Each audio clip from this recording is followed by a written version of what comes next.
Welcome back, everybody, to the Below Average Joe's MMA podcast. It's Friday, but that's right. We are coming at you with an episode that's just a bit extra special. Yeah, Labor Day week has really just thrown everything out of the loop, hasn't it? But it's interesting. But, still the same two guys giving you that good before the weekend hits.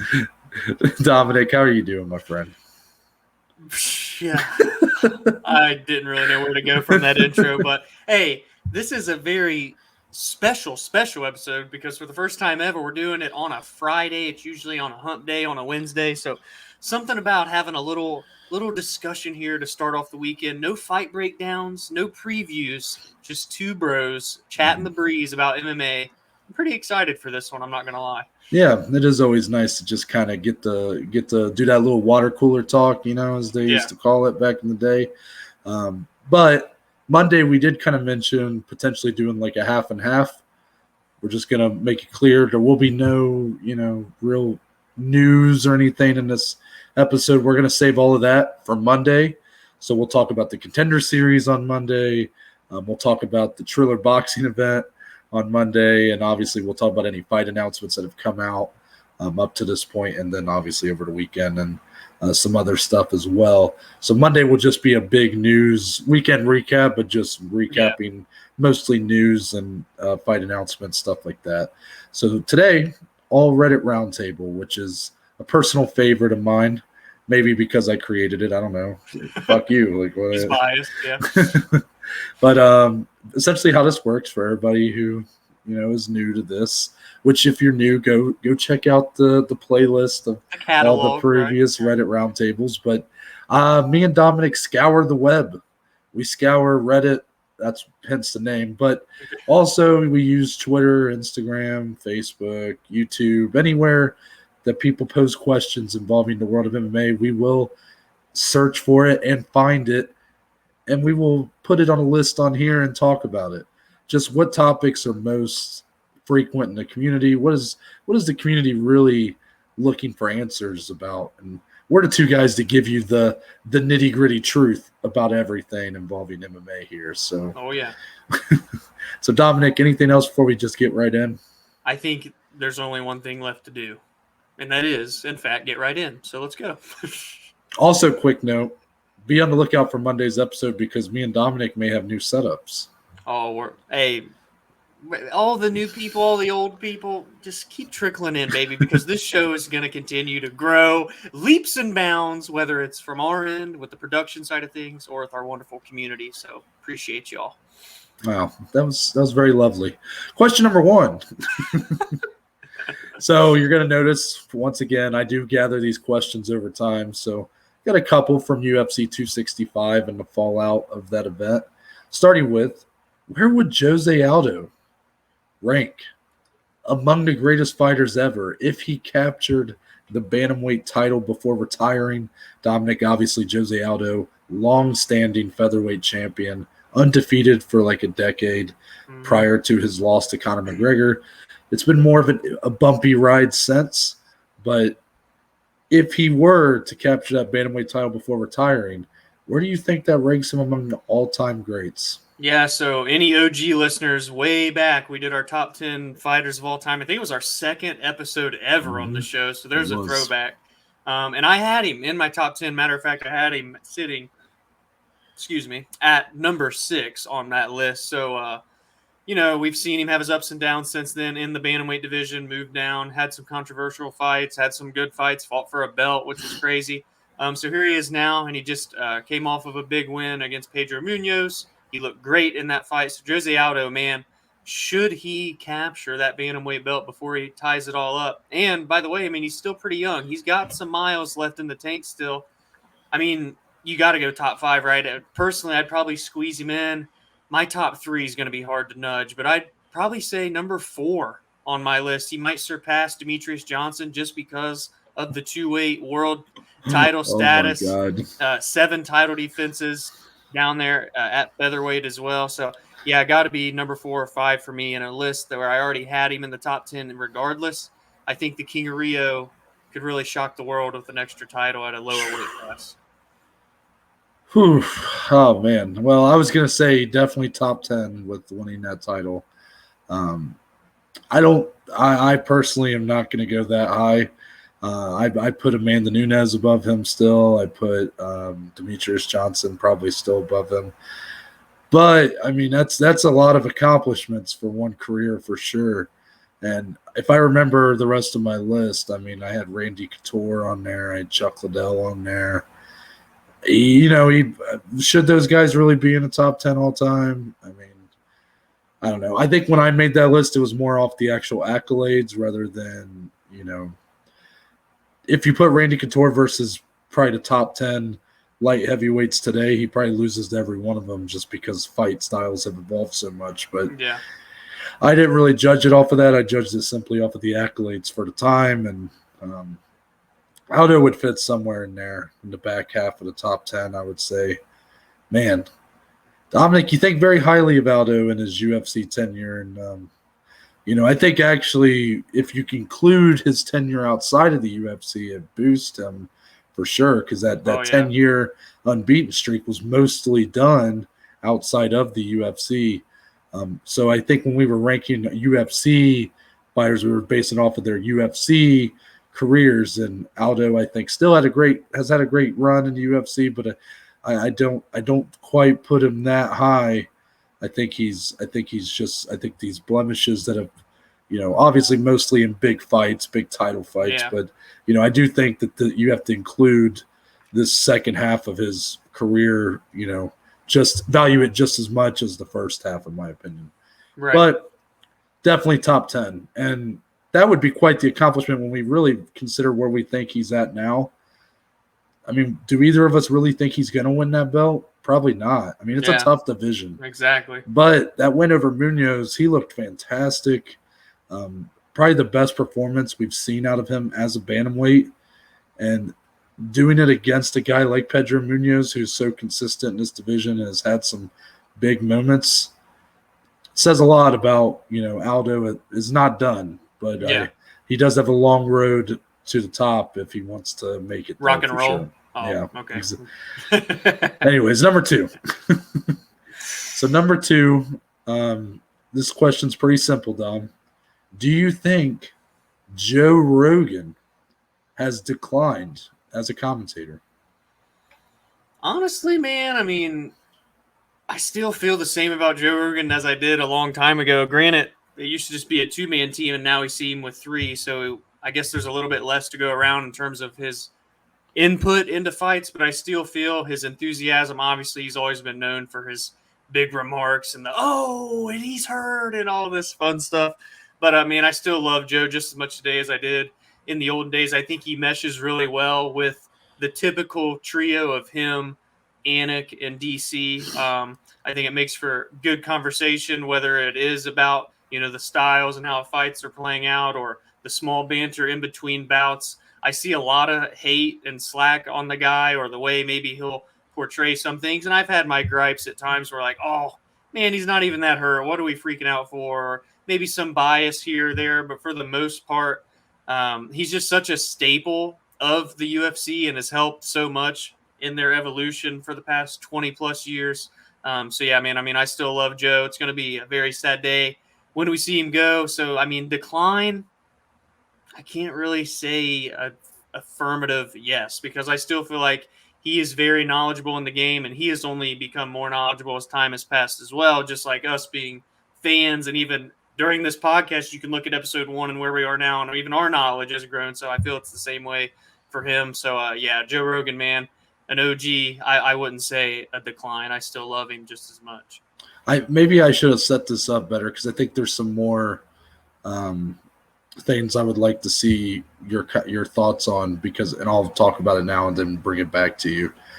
So I don't think Joe Rogan's declined as a commentator, first off, but I do think that the entirety of the commentating team has been they have all elevated. Mm-hmm. It was Rogan and Mike Goldberg for a long time, and yeah, I love Mike Goldberg, for what he's done, and how he was truly, a long-standing member of the UFC family. But I mean, is Mike Goldberg near as good as anybody who is on today's broadcast? No, not really. He was really good for his time, but I just think the game's caught up. yeah, And that's the same. And it's similar for Joe Rogan. I think Rogan was always kind of the one carrying that two-man team when it came to actual fight analysis and whatnot. But now he doesn't have to do that because he's literally commentating with fighters most of the time. Guys like Daniel Cormier and Dominic Cruz and Paul Felder, Michael Bisping, and stuff like that. So Rogan doesn't really have to do that. So his job has kind of become he tries to paint the picture with his words based off what he sees in the cage. And he will articulate a lot of narratives based on that. He tries to create stories with his words. Sometimes those narratives that he clings to don't end up coming to fruition. And that's where you get a lot of people, screaming bias and getting upset at him for the way that he calls certain fights. I remember a pretty bad one. I thought the Jan Blachowicz Israel Adesanya fight was a pretty egregious example. However, it was so weird how you could see the shock in their voices when the scorecards were announced for that fight. But I thought the scorecards were egregious on the other end. So I feel like nobody really got that fight right in the end. But and regardless, I just think that Joe Rogan's great for the sport. He's been the biggest name, kind of he's the biggest name that's not the biggest personality. There you go. Yeah. In the sport for a long time, and he's evolved with it. When he was brought in, he was the host of Fear Factor and things like that. Now he's got the biggest podcast in the world. So the guy is truly evolved with the times, and he's made himself irreplaceable to the UFC, in my opinion. I think he still loves doing it just as much as he did when he started, and I don't see him slowing down anytime soon. But I understand people's gripes. I just think that I don't think he's needed as much as he once was. Maybe that's the better phrasing here. If Rogan tomorrow was decided he was retiring from MMA commentary, I'd be sad, but I don't think I'd miss him. Is that fair to say? Because with John Anik, Daniel Cormier, they have so many good commentators that we've won events without him. At this point, he's only doing domestic pay-per-views. He doesn't do international pay-per-views. He doesn't do fight nights. So really, more often than not, we don't have Joe Rogan on the broadcast anyways. I will say it makes it feel like a bigger deal when he's there. Yeah. But I just think that the commentary team they have put together based on with former fighters, now Laura Sanko's even a member of that team, none of them are less than spectacular, in my opinion. Yeah, you can't go wrong with any amount of combination that you make from them. But it's going to be a sad day when that time comes. Hopefully that's a while from now. I feel the way I do about Joe Rogan, and this I don't know if it's going to be a hot take, but I don't give a shit. It's what I feel. I feel that Joe Rogan is just an integral. There we go. Yeah. I added an extra syllable there to the UFC in terms of my perspective, my fan viewpoint, as like Bruce Buffer almost is. So just the pool that those guys both have when I watch these events is so strong. So I don't even want to go down the rabbit hole of when Bruce is gone, because that man is something special. But yeah, man, Joe Rogan, an OG, a legend. Yeah, I don't know if that's really a hot take. I thought you were going to compare him to broadcasters in other sports or commentators in other sports or something.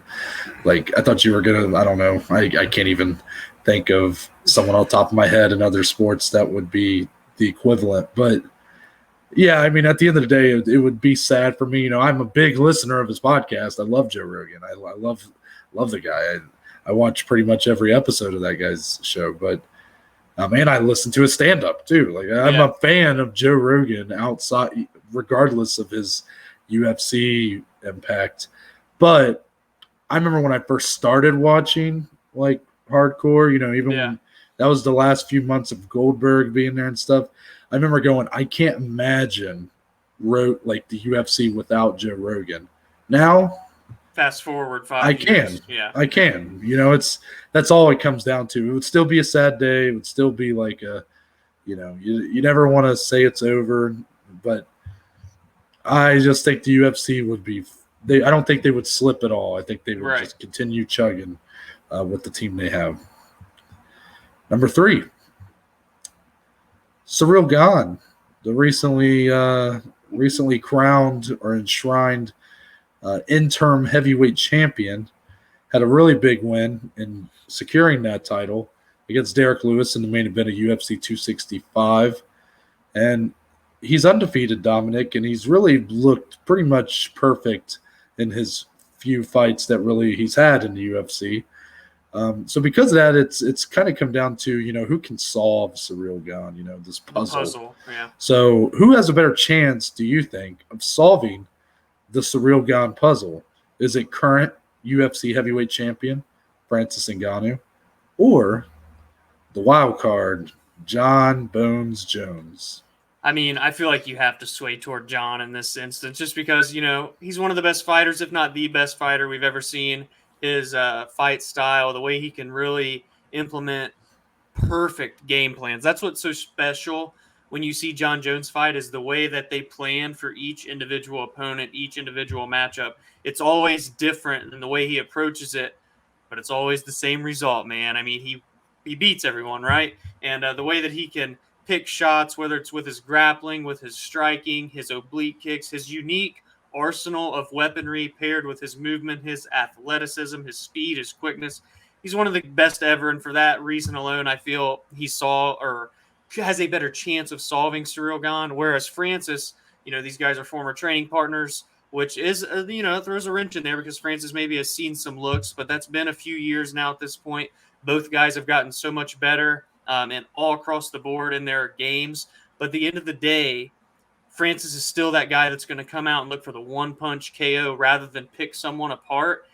So I just don't feel like he could, if he doesn't land that shot against Gane, I think it's a much harder fight for him to attempt to win over the course of 5 rounds, whereas Jon Jones, if he can, kind of settle in, pair it with a good game plan, him and Gane could really be a back-and-forth fight for 5 rounds, whereas Gane and Ngannou, I feel like it's going to be one-sided on whoever's going to win that fight, I guess, if that makes sense the way I'm putting it there. So I go Jon Jones, the better chance to solve the Cyril Gane puzzle. That's an interesting evaluation. See, when I'm reading this, when you're talking about solving a puzzle, to me, that's not just like what I want to answer this as is who has a better chance of beating Cyril Gane. And maybe that is what I should just do here.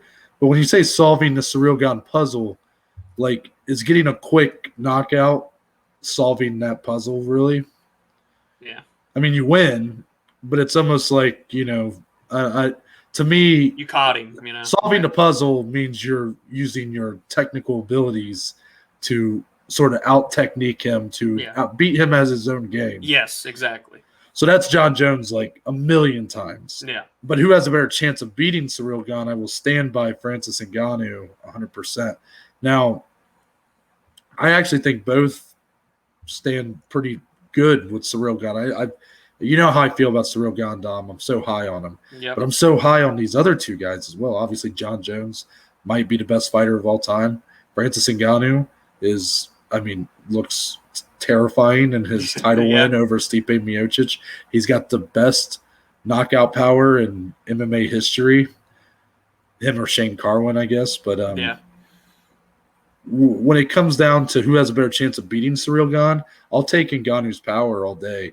And you guys can, I know the common people in our shoes or people in the circuit of, the suits that do these talk shows like us, that do these kind of podcasts like us, you want to give the smart answer that, Ngannou just has a puncher's chance, and that's not a recipe for always winning a fight, obviously. Yeah.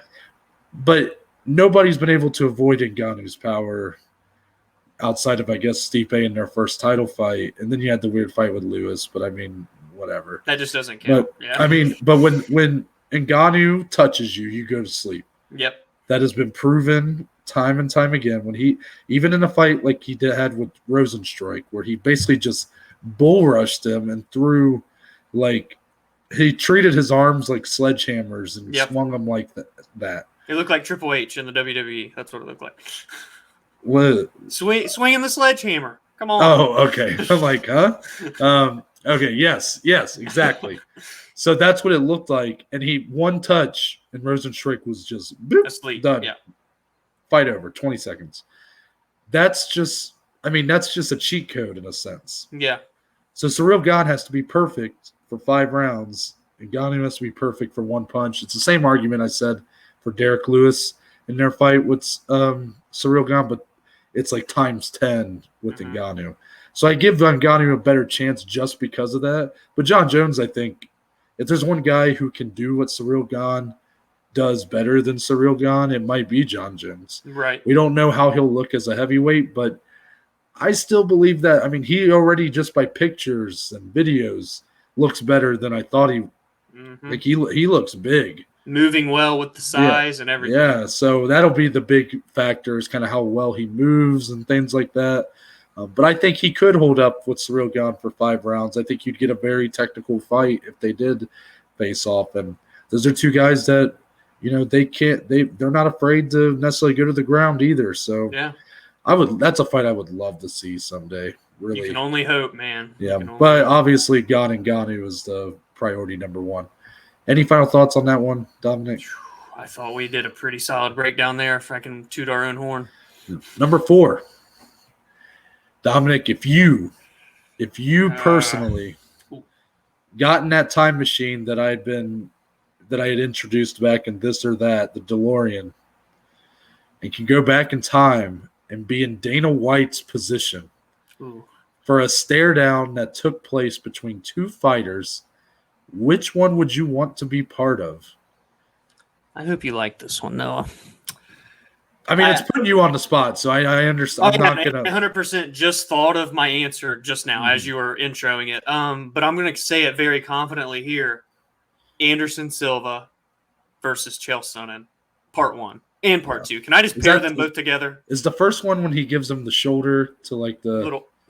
Is that the first one or the second one? Yeah. Oh, I'd have to go back and look. Yeah, but I love that, the little bop bop. Oh man, that's one of my personally. It's got to be 100% top 3 rivalries of all time, and both those guys, the banter back and forth. Chael P. Sonnen, the master on the microphone, the Conor McGregor of those days of the UFC on the mic, and then Anderson, the quiet, humble, just legend amongst boys during those times. But then you really saw Chael get under his skin with the shoulder bumps, getting face to face.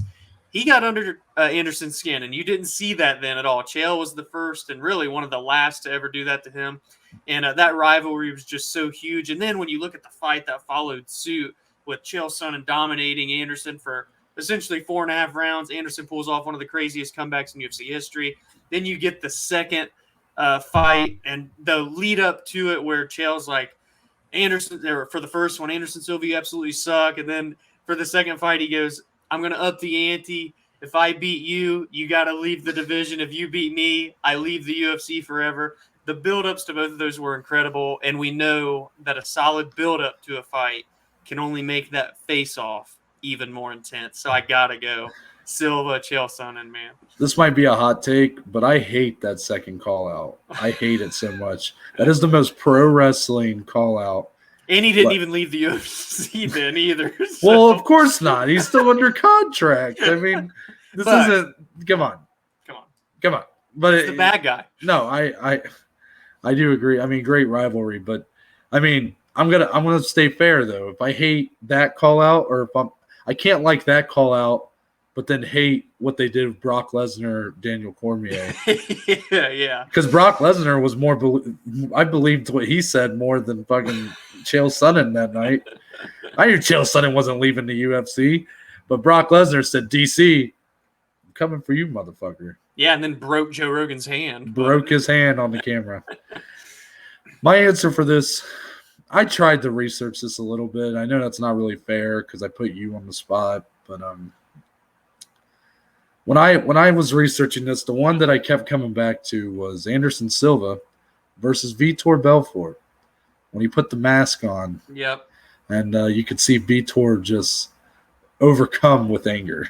Oh, he was pissed. And because I was looking for trying to find videos of compilations of stare downs, and there's not a lot of them on YouTube, surprisingly. But I kept coming back to that one as one that I wanted something where you just felt in the moment like this was a big deal, a big fight. There was a lot of emotion on stage. Yeah. And that was one I kept coming back to. There's some Conor McGregor ones that could be really good. Obviously, yeah. The Nate Diaz ones are fantastic. But do I really want to be putting my arms in there? Freaking out, yeah.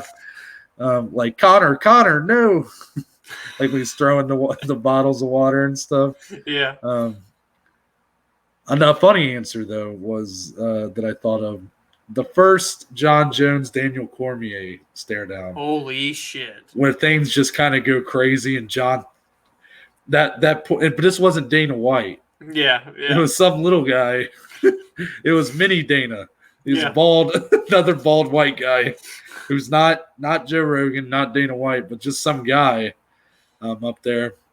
And that poor guy got tossed like a fucking through salad. The backdrop and fell down. And John goes to throw a punch. So I said I would like to be in his shoes to see if I could prevent that from happening. Ah, okay. So that way pandemonium doesn't take over. John gets back on stage and just starts yelling. I'm like, no, I want to stop that. You know what another insane face-off was that happened recently this year? Oliveira Chandler, the final face-off between those guys. Dude, I know they weren't talking shit or doing anything wild, but to be there in that moment and just feel the tension and the intensity coming off of both of them, that would have been pretty cool too. As a low-key sleeper that wasn't dramatic, but just I told you, I remember sending it to our group chat, and I was like, something about when Oliveira takes those sunglasses off. Oh man, you're like, wait a minute. You're like, whoa, wait a minute. You're like, this has got serious. Yeah, that one's a good one. I don't know why it was so you could just feel it. Oh man, yeah. I think part of it was because the expectations for it had to be pretty low. I mean, these guys didn't have a lot of heat on one another. They were both confident they were going to win, but both respectful in the lead up. And then once they got on stage, though, it was like, nope, no more talk. Oh, nose to nose. It's time for war. I love it. Can I just say, my heart is so happy that Anderson Silva topped the list for both of us. I just have to say that. I mean, hey, one of the guys that topped my list is fighting this weekend. They both are. Oh, wait, they both are. Oh, my God. It all comes full circle, right? Yep, it really does. Number 5. Here's a Bellator question. I love this question, Noah. But it's going to involve our UFC featherweights. AJ McKee got the biggest win of his career by capturing the featherweight title along with the featherweight Grand Prix, prize or whatever, by beating Patricio Pitbull in very quick fashion, I might add. So now AJ McKee's stock is through the roof. I mean, we're all so high on this guy now, and he's a phenom. And Bellator has the biggest star they probably ever created on their hands. But the question is, where does AJ McKee stack up with the current top of the heap at UFC for their featherweights? I mean, I pull up the rankings here just to confirm in my head. So let's go one by one, Dom. Let's start with top 10. Okay. Yeah. So go to 10, and we'll just say the name, and we'll see if we think McKee beats them or not. Ooh, okay. We'll play a little game here. Mm-hmm. Number 10, Edson Barboza. It's a tough fight, but I think McKee gets past him. I agree. Number 9, Mr. 50K Dan Ige. That's a banger of a match. Yeah, it is a good fight, but I still think McKee gets past him. This is fun because we're talking about this gentleman a little bit later on this episode. Number 8, Mr. Giga Chikadze. Yeah, that's a tough one. That is such a tough one. This is a tough matchup, but then there's a couple guys ahead of Giga where I think, I go right back to AJ having a very strong. I agree. Showing, I agree. You know? I agree. I think I'm going Giga here. Oh, I don't know. I don't know if I can do that. Do we have to, at this point, say who's going to win or lose? Can we just say if it's a good matchup or not? Oh, gosh. I might go. Oh, actually, I'm going to go McKee. I'll go McKee. But it's safe to say, right? So where does he stack up? He stacks up well against Giga Chikadze. Is that fair enough? Let's start labeling it that way. Yeah. Number 7, Josh Emmett. Been out for a while. Had a bad injury to his knee. Yeah, got a lot of power in his hands. Big power puncher. Still going to go AJ McKee. Okay. I agree. No disrespect to these guys if we're kind of brushing past them. It's just the matchups are more clear in my head. Where's he stacking up? Yeah. Number 6, the biggest sleeper, in my opinion, in this division. Maybe outside of Giga Chikadze, but I think even more of a sleeper, even though he's ranked ahead. Number 6, Arnold Allen. Yeah, I had no idea Arnold Allen was ranked that high. That's crazy. Yeah. I'm still going to go McKee, but I love what Arnold Allen could potentially bring to that matchup. But that's like a matchup of 2 Swiss Army knives. I feel like that one. Yeah, it really is. So I'm still going to go McKee. Then we're entering top 5 territory, outside of the champion, obviously. Calvin Kattar sitting at number 5, coming off that tough loss to Max Holloway at the beginning of the year. Yeah, see, I don't want to like focus too much on Calvin Kattar's last performance because I mean he showed he was durable. But he didn't show much else. I mean, because Max Holloway put a beating on him. You got to think if Max couldn't finish him, could AJ come in and finish him? I wonder. But AJ McKee's all styles. Yeah, I mean, you're right. No, for sure, you're right. For me though, I thought Calvin Kattar was going to win that fight. So that proves going in, Calvin Kattar had shown me a lot leading up to that fight with Max. So I don't want to think too harshly on him here in this matchup just because of how he looked against Max, but I think I'm still going to go McKee. Okay. Yeah, I think that's one where are we going to see McKee utilize the grappling skill set that he holds? You know, we saw him, obviously submit Pitbull. Granted, it was because of his success on the feet. Can he find that same success against an incredible boxer in Kattar? That's where it's real intriguing there for me. Mm-hmm. And then hit the true top 5, if we are going to count the champion, we go to Korean Zombie next at number 4. You talk about just can we just make that AJ McKee's intro fight if he ever comes to the UFC, him and Korean Zombie? That's a fight, man. I like McKee's grappling though in that matchup, I think. This might be the one where I start to feel a little bit more in the UFC side of things. Okay, I'm sticking with McKee. All right. Number 3, El Pantera. Haven't seen him in quite some time, but Yair Rodriguez, the incredible striker, the kicks, the elbows, the knees.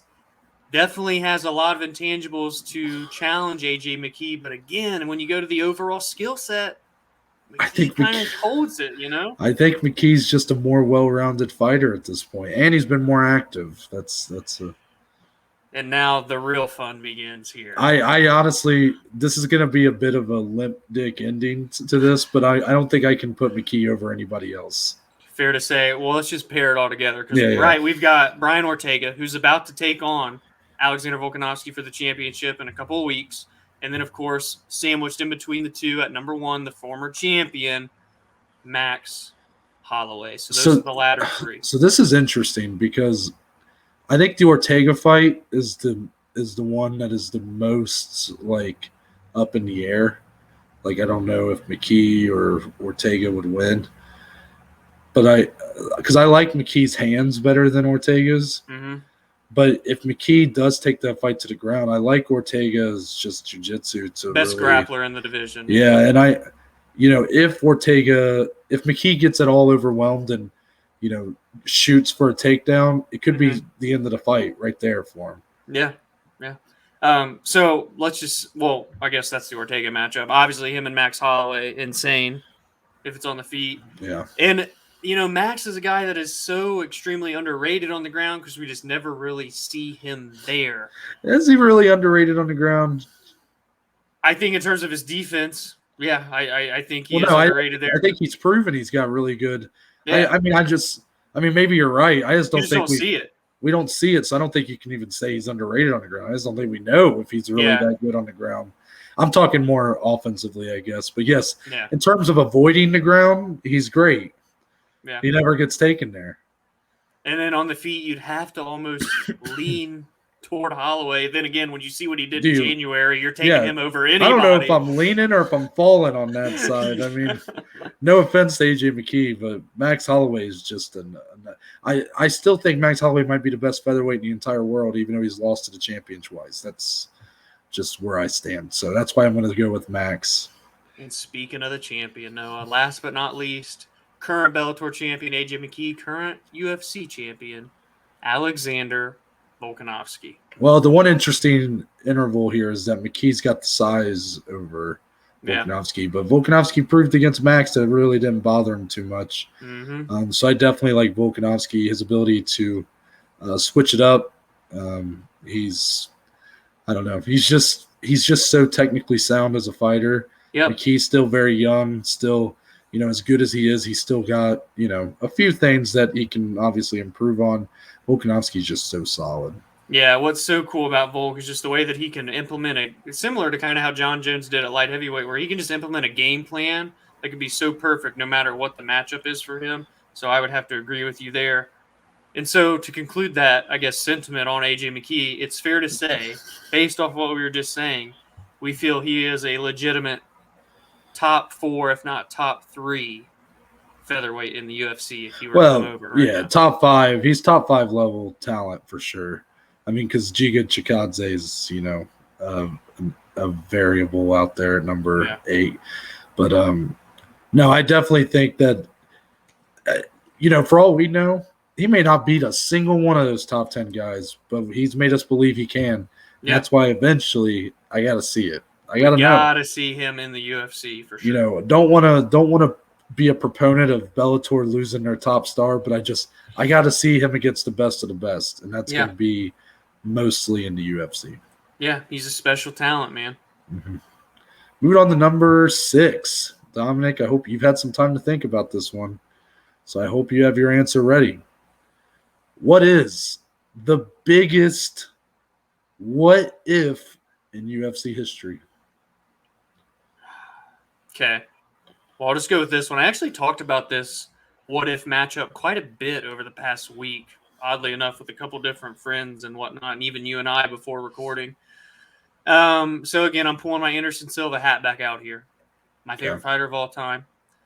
What if, Noah, the UFC came to terms and got, at the time, what would have been the biggest super fight in UFC history, Anderson Silva versus George St. Pierre? Not only what if in terms of what would have happened, should they have fought, and what belt on the line, all that fun stuff, but what could have happened for the future of the UFC after that inevitable outcome of whoever would have won, because they would have been launched even more into superstardom than these two were at the time. They were the two at the top of the table for the UFC, and really there was a big gap between the two for quite some time before the Conor McGregors, the Jon Jones reign started coming into play. These were the two dudes. So had they ever faced off, which is one that little young Dom with the squeaky high-pitched voice was like, man, I wish we could have seen that one. And I still think about it today at 23 years old on an MMA podcast with you, Noah. What if they could have made that fight happen? The absolute scenes they could have done, whether it be, in Canada where the UFC is shown to do big George St. Pierre shows, big sellout stadiums. Do they go to Brazil and bury it out there? Do they do it in Vegas with a sold-out crowd at what then would have been the MGM Grand? So it wouldn't have been as huge there. But I digress. This is one of the biggest fights that never happened in the UFC history, and it will haunt me until the end of times.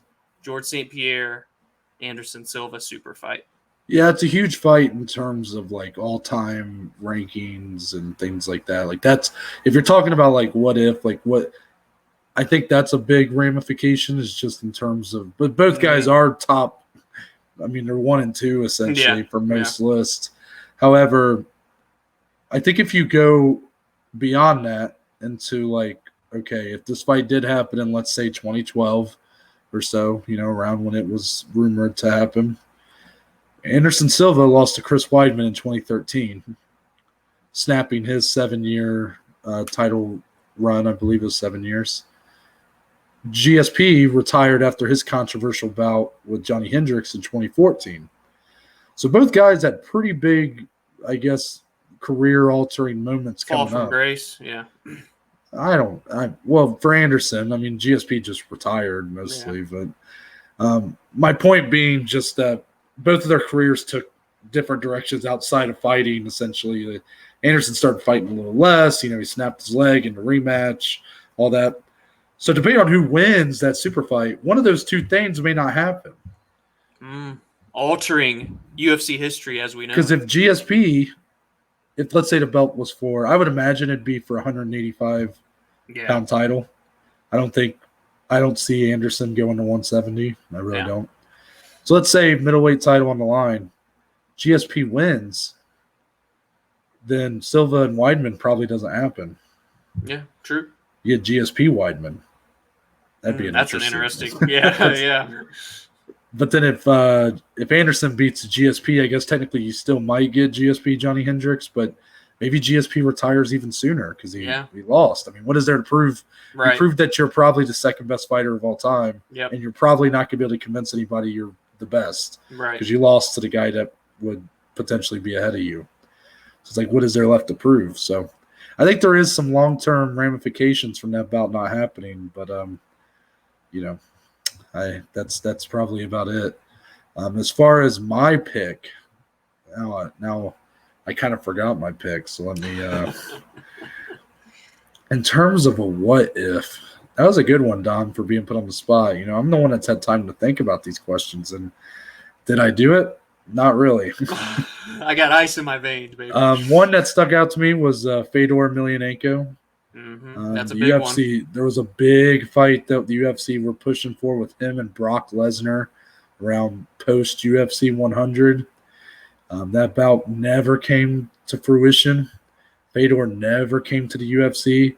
And for a guy who, if you go, we made the ranking for our second episode. Yeah. We solely focused on UFC careers, mostly because it gets very muddied if you do MMA. Because you got a guy like Fedor, who was probably the best heavyweight in MMA history, unless you go Stipe. Yeah. But he never fought in the UFC. So, for Fedor, it's just so hard to evaluate him sometimes. Right. So I think that's a big one. What if? I mean, depends on how far I can stretch a what if to. Is it what if? Stretch, do it. What if Masvidal doesn't land the knee on Ben Askren?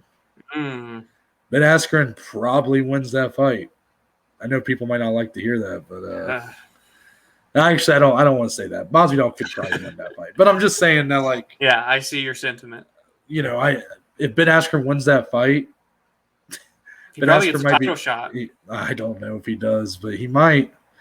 And then Masvidal just kind of goes back into obscurity a little bit. Does he ever get the BMF title? You know what I mean? No, definitely not. No way. That moment the fighter of the year that year. That moment made him. Yeah. Trying to think of another one. What if? I mean, if you want to get real crazy, what if Spike turned down The Ultimate Fighter season 1? Wow! Imagine. You might not get. There might not be a UFC anymore. We'd be potentially, Dominic, doing this podcast with half the listeners we already have, because the sport would be even that much smaller. Yeah. And it'd probably be talking about promotions that are not even a quarter the size of the UFC today. Yeah. We'd be talking about the biggest promotion in the world would be the size of LFA or something. Yeah, maybe. that's like a Thanos with the Reality Stone type of simulation that you just proposed there. Yeah. So I don't know, just some. What if? Another fun one. What if Royce Gracie didn't win the first UFC tournament? That whole event was supposed to be the unveiling of Brazilian Jiu-Jitsu, Gracie Jiu-Jitsu to the world. What if he lost? What if he lost to Ken Shamrock, who everybody thought would win? Right. How much would that change things? I don't know. Man. And Ken was already a big name at the time, too, so imagine had he won that, he would have just been even bigger of a guy, too. Well, he was and he wasn't. I mean, at that time, that was before his run in the WWF, so then he became much bigger later. But, I mean, at that time, if you were into MMA, if you were watching I mean, because that's the start of MMA in America, essentially, is the UFC. Yeah. But you had Vale Tudo in Japan and things like that, where he was a big part with Boss Rutan and guys like that. But you know, I don't know if I'd call him a big name, but I definitely think he was the favorite going in just by sheer physique.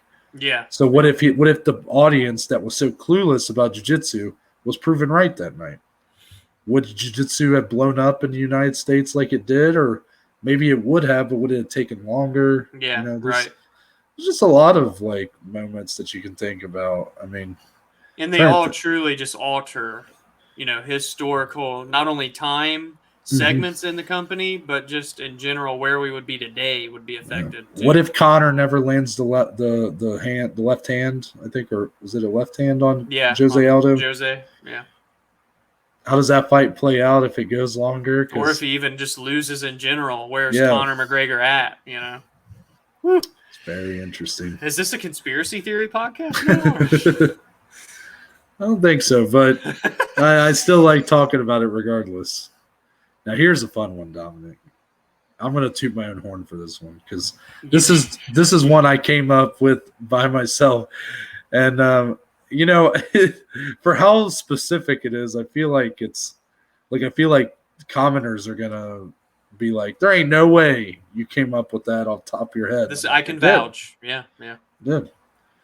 If, Dominic, the UFC introduced unlimited rounds so that every fight had to end via knockout or submission, who of our current champions would be least likely to still have their belt under that rule set? Least likely to still have the belt. Francis Ngannou. I think simply because at heavyweight, a lot of people get put to sleep anyway, and if they're just forced to keep going and going, what? No, continue. Okay. So yeah, I'm going Francis Ngannou, least likely to remain the champion in their division. Just because if he's not knocking someone out and we just have to keep dragging on, we've already seen the guy gas out against Stipe over the course of 5 rounds. So if they're forced to keep going, I mean, I guess he can still finish his opponent, but he can also be finished as well. Wait a minute. Wait a minute. So you're telling me, Dominic, that if the UFC implemented rules that the only way you can win is by knocking out or submitting your opponent, you're saying that the guy who wouldn't remain champion is the one who knocks out everybody? Yes. Wow. I look at every other champion and I just feel like they're just, I don't know. I'm actually in shock right now. I feel like, I don't know. Maybe people get what you're saying. I'm prepared to get roasted. I get what you're saying about the him getting tired, but I mean, if you're going 10 rounds, isn't the guy he's fighting probably going to be tired too? Guess it depends on who it is. Oh my God, I think I don't know if Dominic, are you hearing my question right? I don't know who you wanted me to pick. That's who I picked. Well, that's who came into my head. I mean, that's a hard question, but I wasn't expecting the biggest knockout artist in UFC history. Yeah, that's what I got, man. All right. I mean, I'll keep looking at my list of champions. No, you gave your answer. All right. If I'm looking at the list of champions, because this is a tough one. As far as who, because to me, what I'm thinking of here, Dom, when I'm asking this is who are your champions that don't have high finishing rates? So therefore, they almost have to fight against their style. And I guess that would bring me to Volkanovski. Volkanovski doesn't have the highest finishing rate, especially to go the distance. Yeah, and because of that, I feel like he would have to fight against his typical style in order to win a fight. Right, out of his comfort zone. Set. Yeah. So if he went up against a guy like Max again, and he didn't have the cushion of being done at 5 rounds, Max, I feel like if he had to start being more aggressive in his striking and really trying to look for knockout blows, I think Max would piece him up if that was the fight. So I'm going to go with Alexander Volkanovski, but that's... Poor Volk remains to just be like that one champion. You know what I mean? It's crazy. I can't believe you picked Francis Ngannou, so I'm still in shock. Hey, if he can't get the knockout early and his opponent can stretch it out, I think he can be finished. Cyril Gane. Anyway. All right. Number 8. This is kind of a fan question, right? Yeah, one of our viewers posed this question to me and Dominic on Twitter. Me and the viewer went back and forth on it for a little bit, but I figured we'd talk about it here. Dominic could give his thoughts on it. And why is Giga Chikadze being overlooked, Dom? Why is it too soon for him to beat a replacement for a title fight or to fight Max? A lot of this being in response to our episode where we talked about Giga after he beat Edson Barboza. And we mentioned that while we wouldn't be opposed to him fighting Max, or... It just won't happen. Yeah. Go ahead. Is it simply just because of his name value and the way in which he has kind of just came in to this top 10 of the featherweight division? Well, if our episode analytics are anything to go by, then he's the biggest star in the UFC. Right. So, yeah. And, it's just maybe people view it as, oh, he's only got one ranked win, yada, yada, yada. He had a couple decisions, a split decision in his early UFC runs, but now all of a sudden he's on 3 straight KO TKOs against now Edson Barboza. He knocked out Cub Swanson with the body kick. So he's being overlooked maybe just because of his early UFC fights. And, again, we kind of said where in 2020 the guy was like 5-0, but you never heard anybody saying he was fighter of the year. But you heard guys like Kevin Holland, well, hence the name Big Mouth, the guy that got his name out there, where Giga is just a real humbled, traditional mixed martial artist who's quiet, and he's not anymore. He's not anymore, that's for sure, after his last fight. We saw that in his post-fight presser. But I think it's just the way in which he handled his name prior to this most recent win. He was just kind of fighting whoever the UFC gave him, maybe not looking for the biggest fights to get his name out there quicker than others. But in terms of the skill set, you can't overlook him anymore because it's clear he does have the ability to finish top-tier fighters, to be in there over the course of multiple rounds and still carry power, still have a finishing prowess. So in terms of being overlooked, I don't even think it's a skill set thing anymore. Maybe it's just his early rise in the UFC, and that's why I think this Barboza win is going to really help him a lot moving forward. Is he going to get the replacement fight again? No, and I agree, or fight Max, I guess is the second half of that. Skill-wise, he matches up with all these top 5 guys, and we kind of already hinted at it when we talked about AJ McKee, where Giga is that outlier where, yeah, he's ranked number 8, but he can definitely compete with any of these dudes on any given night, and we saw that in his performance against Barboza. So it just comes down to the UFC is not going to do it simply because there are bigger options in this division, especially at the top. Korean Zombie, everybody loves. Yair, everybody loves. He doesn't fight often, but it's still a guy that people love to watch fight. Then you got Ortega, Max, and Volk, who are all there in the top 3. So while the skill set, again, is there, he can be, he just will not be. Yeah, I don't really understand this notion about him and Kevin Holland and fighter of the year talk. I mean, their competition wasn't. I mean, yeah, they went 5-0 in the year, but if you're not fighting top competition, then you're not fighter of the year. I mean, if you compare him to who did we give fighter of the year to last year? We gave it to. Did we give it to Davison? Davison, yeah. Who I know had a draw, but he had technically. I mean, he went 3-0-1. Yeah, those 3 wins were dominant fashion. Should have been a belt and 2 title defenses, but ended up being 1 for a belt and then 1 title defense, and then he had that draw where it was an amazing fight with Moreno. Yeah. How can that compare to how could you even compare Giga's run that year and Kevin Holland's run that year to what Davison did? There's no comparison. Right. Considering, Kevin Holland fought guys like Charlie Ontiveros. Who's that? Not in the UFC anymore, I'm pretty sure. Right. Or he fought what's that guy's name? No, I'm not gonna remember his name. The guy, what's the position called when people mess with your teeth? Dentist? Yeah, Oh, what's Darren the Stewart, the Darren dentist. Stewart? Yeah, Yeah, yeah. No longer in the UFC, by the way. no longer in the UFC. Like, I mean, we like Darren The, Stewart, but I'm the just biggest saying. win was Jacare. Yeah, I'm just saying that for Giga, I think it was just a step up in competition necessary. He's got his first win against a top 15 opponent. Awesome. And I admire the guy's run he's been on, 7-0 since start of 2020.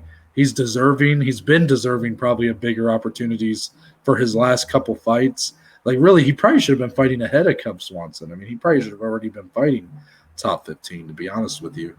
But I think it's just you have to get those wins to really solidify your status as a top fighter. You can look amazing against low-level fighters, but will you continue to look that good as you climb up? That was a question Cyril Gane had to answer. It's a question Giga Chikadze had to answer. I think the win over Barboza, while now he's ranked 8th, I do think it proved that he is a top 5 level talent. Yep. And any opportunity that he gets next will be good enough, in my opinion. It'll be about, like, you can't give him an opportunity in his next fight that I will say is like too much for him. Yeah. Even if he was fighting for a title next, which do I think that's what's going to happen? No. And I mean, there's probably shouldn't when you have Max Holloway waiting, but any fight that he gets next, solid. Yeah. It's just a matter of fighting that higher competition, being the guy that's name needs to get out there more. That's all it really comes down to. It's not like I don't think it's necessarily anything that the promotion has against him or anything. He's putting on good fights in his last couple performances. I think it's legitimately just they're challenging him and at the rate that they think he's ready to go on. Yeah. And they're not always right about it. We've talked about Darren Till and how quickly he was pushed up the card and how that probably has been one of the reasons why he struggled to, get over the hump. But Giga had a lot of time to develop and fight a lower level competition, and now he's probably a better fighter for it and ready to fight the top of the heap. But he's only got one top 15 win. That's still, something worth noting. Most guys that get to a title fight probably have at least, they at least have a couple. So I'm just saying, I'm not opposed to it. I'm just saying, don't be surprised if it doesn't happen. Yeah. Moving on, number 9. This is a fun one Dominic introduced here. It took Dominic a good 10 minutes in silence. He was looking through his Twitter likes, searching through all of his likes of women's selfies to find this question. Funny enough, it was from a woman. Shout out to Nicole Bosco, MMA writer for Fansided. It was not a selfie, though, but it was yes, it was a question. So, but the question ended up being, if you could go bowling with one current UFC fighter, who would it be? Yeah, let's lighten the mood a little bit. We got real serious there. I made myself look like a fool. We got serious on Giga. We're going to bring it back. Yeah. I'm bowling with Brandon Moreno. I think me and that boy are going to have a blast at the bowling alley, talking Legos, video games, drinking some Modelo's or whatever Mexican beer he wants to bring to the party. We're going to be eating good food. And I want to see how good of a bowler that Brandon Moreno is. I'd like to think I'm a decent bowler. It's a fun time when I go. I'll get a strike here and there. I'm not bowling a 300 or anything. But I think in terms of just having a good old time, hanging out with a bud, Brandon Moreno all day, man. All day. So my mind went a different direction for this question. Oh, boy. We'll go with Macy Barber.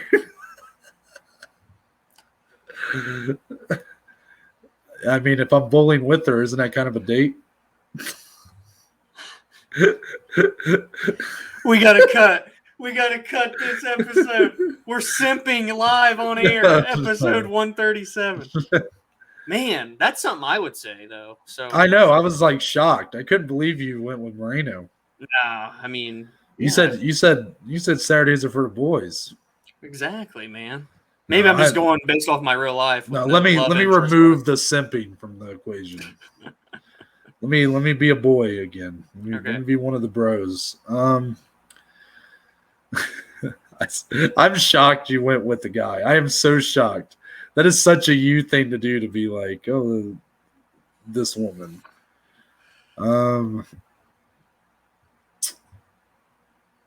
Man, who's someone that's a fun? Michael Chandler would probably be a lot of fun.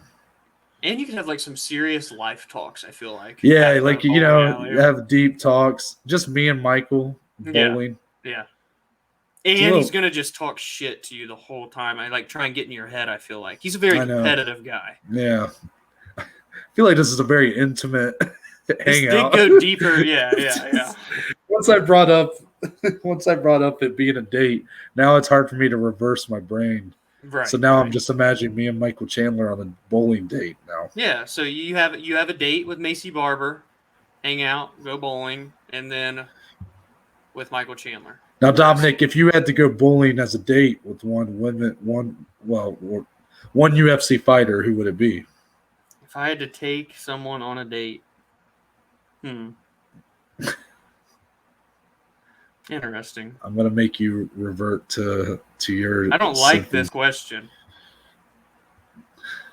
Hold on, I'm really looking here. Give me a second. What are you looking at? The rankings? You know what? It wouldn't be a date, technically, because she's engaged, I believe. But, you know, I think it'd be fun to bowl with Miesha Tate. An OG of the women's fight game.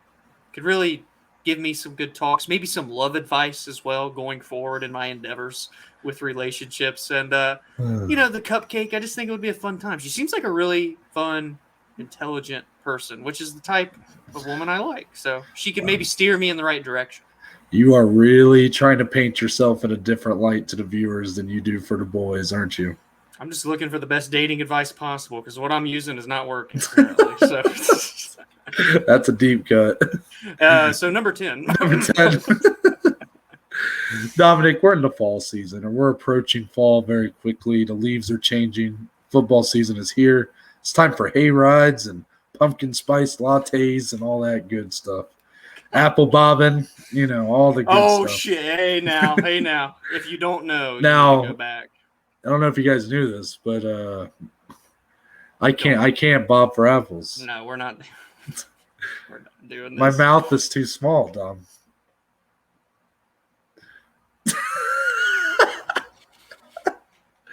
Dominic. Everybody listening right now needs to go listen back. Dominic, I'm not capable of bobbing for apples. I know, Noah, and I feel bad for you because it's such a fun activity. Here I am. I'm pretty sure I've never even bobbed for apples. I would drown. Why is this conversation being resurfaced?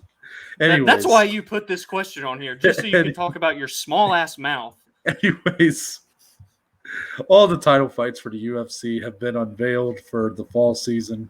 At least we assume where our schedule is pretty much booked. Will you look at me while I'm reading the question? Everyone, after this ends, to realize what we were just discussing, go listen to the end of episode number 35 of the Below Average Joe's MMA podcast, published on October 30th, 2020. You want to know a fun fact about that episode? What's that? That is, I believe, the last episode we did before we both got COVID. It is, yes. Yeah. So, fun fact about that one. Yes.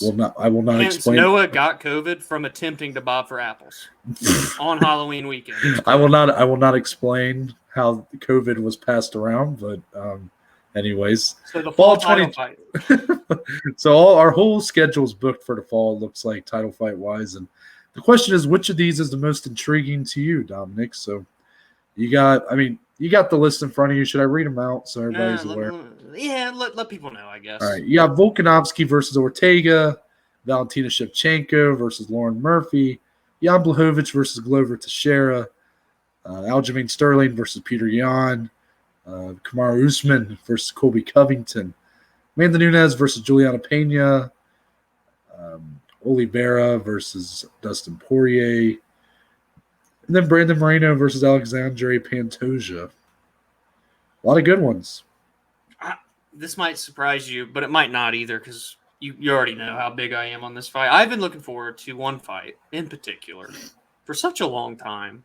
And had it happened at its original scheduled date in March, it wouldn't even be on this list. So I already know what I would pick. But it got delayed, so I have to do it. I have to go with my heart here. Alexander Volkanovski and Brian Ortega for the featherweight title, UFC 266, International Fight Week. In a couple of weeks, we're going to be breaking it down, and I am so excited because I think just the way that these two guys fight and their styles make it so interesting to me because Volk is as well-rounded as they come, a great striker, but a very good grappler, and just all-around intelligent. And again, as I said earlier, the way he game plans for every specific matchup he gets is near stellar. Ortega, the jiu-jitsu ace, but when we saw in his return fight against Korean Zombie, his hands and striking looked as good as they have ever looked, and it wasn't even close to the old Brian Ortega. So all of that considered, I think these two are going to clash. I think it's so interesting, too, that they both have a past with the former champion Max Holloway, so there's a lot for the future for either guy, whoever wins. I cannot wait for this fight. I love all these other ones. Obviously, Usman Covington 2 is huge. Oliveira Poirier hits me deep into my heartstrings, but I had to go Volk Ortega. I've been waiting on this fight for literally the whole year. We're in September now, almost October. Volkanovski Ortega. I'm going to call you out again, so be prepared. Gee, See, Dominic loves to give an answer and then be like, oh, also these two fights I would also love. You've done that this whole episode. And it's like always one that I'm going to say.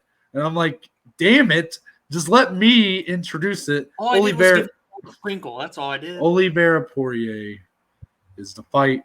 It's the fight for fight fans. You know, two guys who have worked their asses off to get to this kind of placement. You know, Oliveira did not have an easy road to become champion.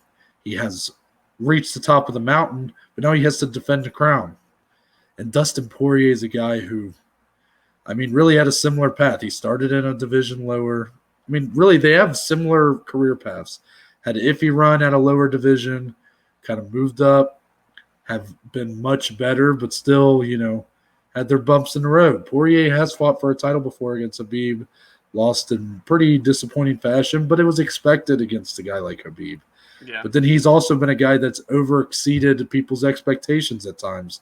Like I always go to the Max Holloway fight.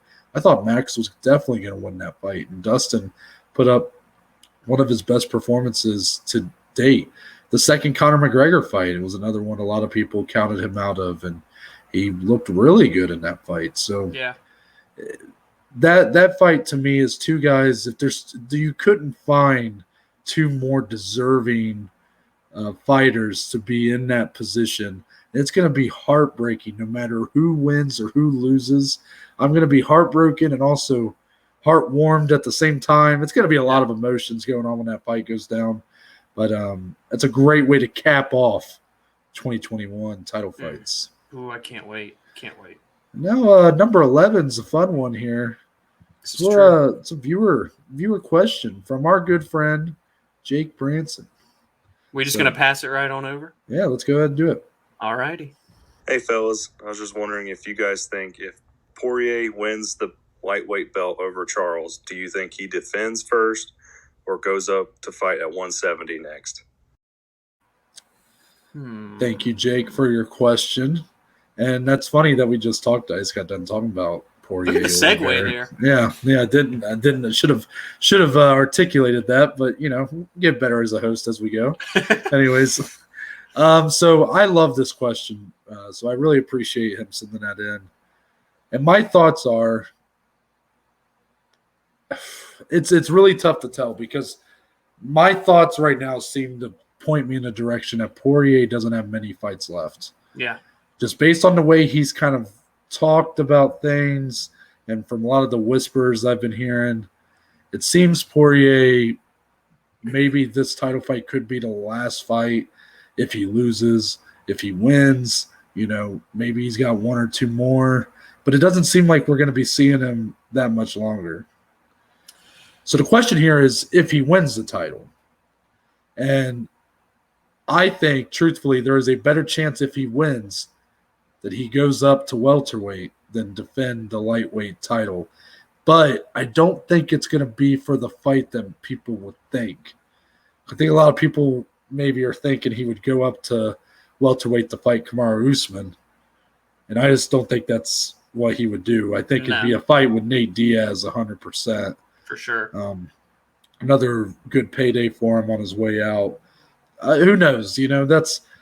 He also would seem like the kind of guy, like, because UFC doesn't like it when champions just relinquish titles, and especially if they're going to continue fighting. So maybe he would just take another title defense in order to, appease, the brass. But I'm leaning towards if he wins, he moves up, fight Nate Diaz. So this is interesting because while we are thinking on a very similar path, we're also completely opposite. So this is what I believe. I think that if Poirier goes in and loses in December, I think he does one more fight, and I think it is against Nate Diaz at 170 pounds. But if he wins the title, he has finally hit the peak in his life goal of becoming UFC champion. And I truthfully don't see any matchups at lightweight where he's going to stick around and defend that belt. And if he's the champion at lightweight, yes, I could see him going up to 170 and still fighting Nate in that instance. But I lean toward if he becomes the champ, he retires on top and goes out on a shield with the last thing he wanted to check off the list. So again, we kind of thought the same thing, but just flip it the opposite way. That's kind of where I'm leaning now. Maybe it could change come December if he acts different. But everything that we've seen from him leading in this whole year, even after the Conor stuff, that's how I feel what could be the next route or what we could see from Dustin after December 11th. Yeah, I like that. I do. That might actually, honestly, you kind of convinced me right there. You kind of did. However, I don't think, based off what you just pitched, I don't think he wins the belt and it's just like, I'm retiring. Yeah. Because I think that's too much of a picture-perfect ending. How many times have you seen that in MMA? You never do. Khabib, he's like the only one, and that's even so far. We're still only a year out from that retirement, so who knows? MMA, combat sports in general, you never go out with like the storybook ending. Yeah. I think Poirier, there would just be another fight that he would come back from.